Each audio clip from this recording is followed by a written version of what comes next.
Indian Meteorological Department has warned that a depression forming over the Saurashtra is likely to become a cyclone today. This would be the first since 1964 that a land-based depression in August would morph into a cyclone over the Arabian Sea. Now, the agency said that the cyclone is slowly moving westwards and is expected to veer into the Arabian Sea off the Saurashtra and Pakistan coast and intensify into a cyclone today. My colleague Jayesh is still with us on the broadcast to give us more on this. Jayesh,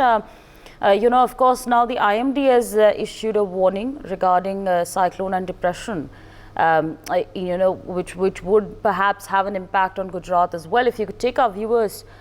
through the warning that's been issued. जी बिल्कुल, ये जो cyclone का जो alert जारी किया गया है वो वैसे नॉर्मली ये जो साइक्लोन का सिस्टम डेवलप होता है जो अरबी समुद्र के अंदर वो नवंबर के आसपास के महीनों में ज्यादातर होता है। इस समय साइक्लोन का जो एयर सर्कुलेशन जो बनना ये एक ब्रेकिंग खबर है, क्योंकि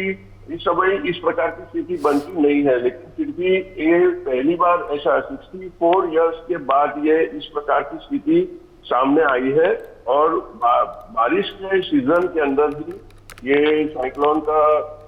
सिस्टम जो है डेवलप हुआ है और एक नहीं पर 2 से 3 सिस्टम ऐसे डेवलप हो रहे हैं जो कि गुजरात के ऊपर अभी बहुत बड़ा खतरे की तरह मंडरा रहे हैं। तो इसको लेकर के चेतावनी जारी की है मौसम विभाग की ओर से और कहा जा रहा है कि ये आज या और कल के अंदर जो है गुजरात के समुद्र तट से होके गुजरेगा और सौराष्ट्र का जो रीजन है उस रीजन के अंदर इससे बहुत ज्यादा इफेक्ट आने की संभावना बताई जा रही है। तो इसको लेकर के पूरा जो सरकारी तंत्र है और जो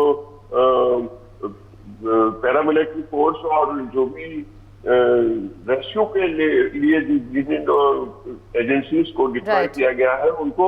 वहां पर अलर्ट मोड पे रखा गया है और किसी भी स्थिति से निपटने के लिए तैयारी रखने के लिए कहा गया है। For more such videos, subscribe to the NewsX YouTube channel, hit the bell icon.